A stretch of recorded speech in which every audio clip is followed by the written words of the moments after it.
कहते हैं किसी इंसान में जब कोई बुरी लत लग जाती है तो वो बुरी लत आसानी से नहीं छूटती है। आज की कहानी जो मैं आपको सुनाने जा रहा हूँ, इस कहानी में बिल्कुल ऐसा ही होता है। एक व्यक्ति को खूबसूरत महिलाओं की, खूबसूरत लड़कियों की लत लग गई थी। जब जब वो किसी खूबसूरत महिला या लड़की को देखता था तब उसके पीछे पड़ जाया करता था, और जब तक उस महिला को अपने वश में नहीं कर लेता था तब तक उसका पीछा नहीं छोड़ता था। उस महिला से फिर वो गंदा धंधा कराया करता था, और गंदे धंधे के बाद जो पैसे कमाए जाते थे उस पैसे से ही उस व्यक्ति का खर्च चल रहा था। धीरे धीरे करके वक्त आगे बढ़ रहा था। जैसे साल दर साल आगे बढ़ रहे थे वैसे ही धीरे धीरे उसके रास्ते में यदि कोई व्यक्ति आता था, कोई भी महिला आती थी, कोई पुरुष आता था जो उसके राह में अड़ंगा साबित करता था, तो उसको वो रास्ते से हटा दिया करता था। उसने इस तरह से एक दो नहीं, लगभग 7 लोगों के कत्ल कर दिए थे। और जब इस घटनाक्रम का खुलासा हुआ तो ना केवल पुलिस को बल्कि पूरे शहर को, पूरे प्रदेश को यकीन ही नहीं हुआ कि एक ऑटो ड्राइवर आखिरकार इतने सारे कत्ल कैसे कर सकता है। आज कहानी उसी ऑटो ड्राइवर की है जिसको खूबसूरत महिलाओं की लत लग गई थी। आदाब, नमस्कार, सत श्री अकाल। मैं उस्मान सैफी। आज की जो सच्ची घटना मैं आपको सुनाने जा रहा हूँ, ये सच्ची घटना है पंजाब प्रदेश का एक शहर है पटियाला, और इसी पटियाला शहर का एक इलाका है मॉडल टाउन, और उसी मॉडल टाउन के पीछे एक टैगोर सिनेमा है। टैगोर सिनेमा के पीछे बात कर रहा हूँ 30 दिसंबर साल 2017 की। वहाँ पर एक लाश पड़ी हुई थी। जैसे ही राहगीरों ने उस रास्ते पर जाकर एक व्यक्ति टॉयलेट कर रहा था तो उस व्यक्ति की नज़र पड़ती एक लाश पर, और उसकी चीख पुकार सुनने के बाद जो आसपास के लोग थे वो भी मौके पर आ जाते हैं। पुलिस मौके पर आती है। पुलिस भी आने के बाद इस व्यक्ति की जांच पड़ताल में जुट जाती है, लेकिन मरने वाले व्यक्ति का कोई नाम, कोई सुराग नहीं था। तो पुलिस आखिरकार करे तो क्या करे। हालांकि पुलिस ने उस शव को कब्जे में लिया। कब्जे में लेने के बाद पोस्टमार्टम के लिए भिजवाया, और उसके पूरे शरीर की तलाशी ली गई। शहर में ये सूचना भी दी गई थी कि ये एक व्यक्ति है जिसकी लाश मिली है। ना तो सोशल मीडिया के माध्यम से कोई पता चल रहा था, ना ही किसी ने किसी व्यक्ति के गुमशुदगी की कोई रिपोर्ट दर्ज कराई थी। पुलिस करे तो आखिरकार क्या करे। तभी पुलिस ने एक बार फिर से उस व्यक्ति की तलाशी ली तो उसमें एक विजिटिंग कार्ड मिलता है। पुलिस ने उस विजिटिंग कार्ड वाले व्यक्ति से संपर्क किया, उस व्यक्ति को पोस्टमार्टम हाउस में बुलवाया, उससे पूछा कि क्या तुम इस व्यक्ति को जानते हो। तो उसके कद काठी से, उसके पहनावे से, क्योंकि उसका जो चेहरा था वो बुरी तरह से बिगाड़ दिया गया था, ऐसे पोस्टमार्टम रिपोर्ट में आता है कि शायद उसको ईंटों से कुचलकर उसकी हत्या की गई थी। साथ ही उस पर धारदार हथियारों से वार किए गए थे। उस व्यक्ति के बारे में कुछ जानकारी मिलती है। जानकारी मिलने के बाद बताया जाता है कि उस व्यक्ति का नाम होता है राजेंद्र कुमार पुत्र चमनलाल, जो कि सरपंच कॉलोनी लुधियाना का रहने वाला होता है। इस व्यक्ति का इस विजिटिंग कार्ड वाले व्यक्ति से क्या ताल्लुक था, जब इसी के बारे में जानकारी पूछी जाती है तो कहता है कि साहब वो एक जगह किराए पर रहता है, जो कि भागड़ एक पटियाला में जगह लगती है, वहाँ पर किराए पर रहता है, जो कि इसकी मकान मालिक हैं हेमा।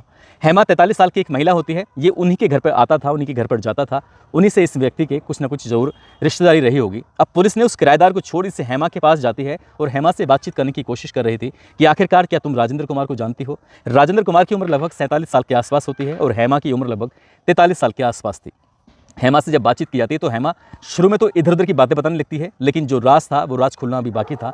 जब उसे सख्ती से पूछा जाता है तब वो टूट जाती है और एक नाम लेती है। उसका नाम होता है जगरूप सिंह उर्फ हैप्पी, जो कि पेशे से ऑटो ड्राइवर होता है। और उसका जब नाम लेती है कहती है कि मैंने कल शाम को, यानी कि 29 दिसंबर 2017 की शाम को इन दोनों को साथ देखा था। अब पुलिस ने कड़ी मशक्कत के बाद आखिरकार उस हैप्पी को भी गिरफ्तार कर लिया। अब हैप्पी से जब पूछताछ की जा रही थी तो हैप्पी पुलिस के सवालों के सामने ज़्यादा देर टिक नहीं सका। आखिरकार जो उसने सच बताया वो वाकई अपना आप में भयानक होता है। वो कहता है कि हेमा से उसके शारीरिक संबंध थे, हेमा को वो पसंद करता था, लेकिन ये हेमा के पीछे पड़ा हुआ था और हेमा से ज़बरदस्ती नाजायज़ रिश्ते जोड़ने की कोशिश कर रहा था, और हेमा को ये बात बिल्कुल भी पसंद नहीं थी। इसलिए हेमा ने कहा कि इससे बातचीत करो, इसे रास्ते से हटाओ, यदि ये रास्ते से ना हटे तो इसे बिल्कुल हमेशा हमेशा के लिए हटा दो।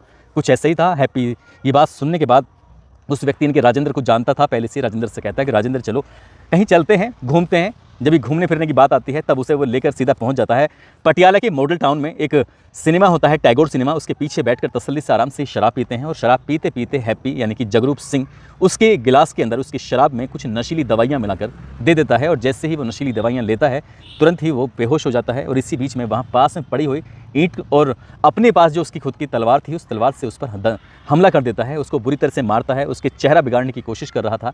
उसके पास जो भी उसकी पहचान वाली चीज़ें थी उन पहचान वाली चीज़ों को मिटा देता है, और इसी बीच में उसके पास एक विजिटिंग कार्ड रह जाता है। वो विजिटिंग कार्ड जो हेमा के घर पर किराए पर रहता था एक लड़का, उसी का विजिटिंग कार्ड से पुलिस आखिरकार उस कातिल तक पहुंच जाती है।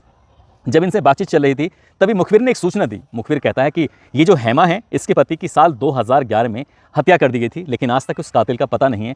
ऐसा ना हो कि कहीं जगरूप सिंह उर्फ हैप्पी का इसमें कोई ना कोई हाथ हो। जब इस हेमा से और उस जगरूप सिंह हैप्पी से जब पूछा जाता है, सख्ती से बातचीत कर रहे थे, तब वो वाकई एक और घटनाक्रम के बारे में बताता है। यानी कि अभी एक कत्ल का खुलासा हो चुका था, दूसरे कत्ल की अब बात चल रही है। इस हेमा का पति होता है नंदलाल, जो कि सिंचाई विभाग में कर्मचारी होता है। साल 2011 19 दिसंबर का ये वाकया है। उसकी हत्या हो जाती है। उसकी जो लाश मिली थी काकोवाल रोड लुधियाना ज़िले के अंदर लाश मिली थी, और जब उससे पूछा जाता है कि तुम्हारा नंदलाल से क्या रिश्ता है, तो बताता है कि उसका हेमा से अफेयर हो गया था, हेमा को पसंद करने लगा था। उस वक्त वो ऑटो चलाया करता था और हेमा का उस रास्ते से कई बार आना जाना हुआ और उसे हेमा पसंद आ जाती है। जब वो हेमा को पसंद करने लगता है तो कभी कभार चुपके से वो उसके घर जाता था। एक दिन हेमा के साथ वो आपत्तिजनक स्थिति में था। इसी बीच में हेमा का पति यानी कि नंदलाल भी आ जाता है और नंदलाल जैसे ही आता है तो उसे अपनी पत्नी के साथ देखकर उसे गुस्सा आता है और इसी बीच में वो मौका पाते ही उसकी हत्या कर देता है और हत्या करने के बाद उसकी जो लाश थी काकोवाल रोड लुधियाना के इलाके में फेंक देता है। लेकिन इस घटनाक्रम का कई साल बीत जाते हैं, कभी खुलासा नहीं होता और ना ही इसमें उसकी पत्नी कोई मदद करती है। अब इन दोनों के बीच में नाजायज़ जो रिश्ते थे, वो जो नाजायज़ रिश्ते लगातार बन रहे थे, ठीक ठाक तरह से ज़िंदगी जी रहे थे। लेकिन जब पुलिस इनसे और पूछताछ कर रही थी तो और पूछताछ करने पे पता चलता है कि इसकी ज़िंदगी यानी कि हेमा और जगरूप सिंह उर्फ हैप्पी की ज़िंदगी में एक और महिला होती है जिसका नाम होता है परमजीत कौर। अब परमजीत कौर के बारे में जब बातचीत आती है तो इस महिला से हेमा और जगरूप के बीच में ये एक रोड़ा बनी हुई थी। जब जब ये आपस में मिलने की बात करते थे तब परमजीत कौर इसे रोक लिया करती थी और जब परमजीत कौर इसे रोक लिया करती थी तब उसको ये विरोध करते थे। विरोध करने के बाद मौका पाते ही अप्रैल 2016 में ये परमजीत कौर की हत्या कर देते हैं, यानी कि हेमा ही इसकी हत्या करवा देती है। हेमा कहती है कि ये हमारे प्यार में रोड़ा बन रही है और जब रोड़ा बनने वाली बात आती है तो उसका वो रहने वाली होती है हरियाणा का एक यमुनानगर एक जगह होती है, वहाँ की वो रहने वाली होती है और गांव जस्सोवाल में इसके खेतों में उसकी गला दबाकर हत्या कर दी जाती है। अब इस महिला के बारे में जब पूछा जाता है, उसकी क्राइम हिस्ट्री, उसके बारे में कुछ पड़ताल करने की कोशिश की जाती है तो पता चलता है कि इस महिला के कहने पर एक व्यक्ति की हत्या की जाती है, यानी कि अब तक 3 हत्याएं हो चुकी हैं। चौथी हत्या के बारे में पता चलता है कि इसी परमजीत कौर ने अपने पास उसके एक लड़का आया करता था जिसका नाम अनिल कुमार होता है। अनिल कुमार उसको बार बार परेशान करता था, उसके साथ शारीरिक संबंध बनाने की कोशिश किया करता था और ये बात हैप्पी को यानी कि जगरूप सिंह उर्फ हैप्पी को बहुत ज़्यादा बुरी लगती थी, परेशान करती थी। इसी बीच में परमजीत कौर ने कहा कि क्या तुम इस अनिल कुमार को रास्ते से नहीं हटा सकते थे? तभी उसने मई 2015 में इस व्यक्ति की हत्या कर दी और हत्या भी इतनी भयंकर तरीके से की थी कि उसको तलवार से बुरी तरह से काट कर उसके टुकड़े टुकड़े कर करके उसने उसको अटैची में रखा और अटैची में रखने के बाद विकास कॉलोनी में उसकी अटैची को छोड़ देता है। और जब पुलिस उस अटैची को खोलती है तो उसमें एक व्यक्ति की लाश मिलती है जो कि SST नगर का रहने वाला होता है। ये मामला लाहौरी थाने में FIR दर्ज थी, लेकिन इस घटनाक्रम का भी कभी खुलासा नहीं हुआ। लेकिन जब इस हैप्पी से पूछताछ की जा रही थी तब वो एक घटनाक्रम के बारे में बड़ी तफसील से बताने की कोशिश कर रहा था। जब पुलिस की जांच और आगे बढ़ती है और पूछती है कि तुमने अपनी ज़िंदगी में कितने कत्ल किए हैं, तब वो एक घटना के बारे में और बताता है और वो घटना होती है अप्रैल 2004 में। दरअसल ये परमजीत कौर से जो मिला था वो अप्रैल 2004 में ही मिला था और परमजीत कौर से इसकी बहुत अच्छी दोस्ती हो जाती है। उसके दोनों के आपस में नाजायज़ रिश्ते बन जाते हैं, संबंध हो जाते हैं और इस परमजीत कौर का जो पति होता है इसका नाम कुलदीप सिंह होता है। कुलदीप सिंह भी अपनी पत्नी को उस व्यक्ति यानी कि जगरूप सिंह उर्फ हैप्पी के साथ आपत्तिजनक स्थिति में देख लेता है और इस बात का वो विरोध करता है। जब वो विरोध कर रहा था तब इसी बीच में दोनों मिलकर उस यानी कि कुलदीप सिंह की हत्या कर देते हैं। उसका गला दबाकर उसकी हत्या करने के बाद एक ट्रंक यानी कि संदूक में उसके शव को रखा जाता है और संदूक में शव को रखने के बाद वो अपने ऑटो में उसे रखता है और यमुनानगर की नहर में उस शव को फेंक देता है। लेकिन वो शव मिलता ज़रूर है, लेकिन कई दिन बीतने के बाद तब तक उसका शव पूरी तरह से सड़ जाता है, उसकी कोई पहचान नहीं पड़ती। साथ ही किसी ने उस व्यक्ति की यानी कि कुलदीप सिंह की कोई गुमशुदगी दर्ज नहीं कराई थी, इसलिए उस व्यक्ति का भी कोई अता पता नहीं चलता है और पुलिस इस कातिल तक पहुंच नहीं पाती है। अब तक उसने 5 हत्याओं की बात कबूल कर ली थी, लेकिन पुलिस जब इससे और पड़ताल कर रही थी, इसके बारे में पुलिस ने जानकारी जुटाने की कोशिश की तो पता चला कि 4-5 साल ये जेल में रहा था और 4-5 साल जेल में रहने के बाद तब इसको ये महिलाओं की लत लगी थी, आदत लगी थी। पुलिस ने जब इसके बारे में और ये पता करने की कोशिश की कि आखिरकार 4-5 साल जेल में क्यों रहा, तो पता चला कि साल 1998 में लुधियाना के पास एक निरंकारी भवन होता है, वहाँ पर ये चोरी कर रहे थे और चोरी करते करते इस जगरूप सिंह उर्फ हैप्पी की नज़र एक महिला पर पड़ती है जो महिला इसे देख लेती है। महिला ने जैसे चीखने की, चिल्लाने की कोशिश की, तभी उसने उस महिला की हत्या करके वहाँ से भाग जाता है। लेकिन पुलिस जब इस घटनाक्रम का खुलासा करती है तब इसे जेल भेज दिया जाता है। पुलिस ने इससे और पूछा तो इसने बताया कि शिमलापुरी में ये दोस्तों के साथ लूटपाट कर रहा था, वहाँ भी एक महिला ने लूटपाट का विरोध कर दिया था और उस महिला की भी इसने गला दबाकर हत्या कर दी थी। कुल मिलाकर इसने 7 हत्याएं की थी और 7 हत्याओं के बारे में जब इसने बारी बारी से बताने की कोशिश की तो लोगों को यकीन नहीं हो रहा था।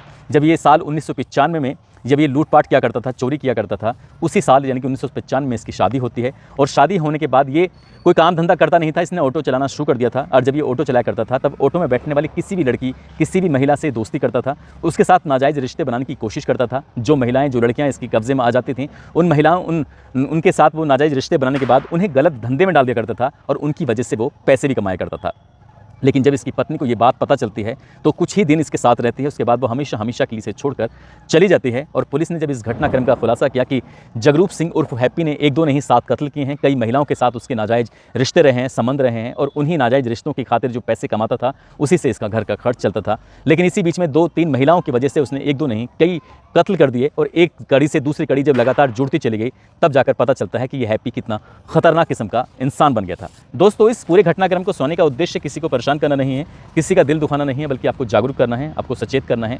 कहते हैं कि क्राइम को कितनी भी शातिर तरीके से क्यों ना कर लिया जाए, लेकिन एक ना एक दिन कातिल या क्राइम करने वाला पकड़ा ही जाता है। इस कहानी में भी ऐसा ही होता है। जगरूप सिंह को लग रहा था कि शायद वो कभी पकड़ा नहीं जाएगा, लेकिन एक विजिटिंग कार्ड ने पूरे घटनाक्रम का खुलासा करा दिया। Thank you for watching this video. If you enjoyed it, please hit the like button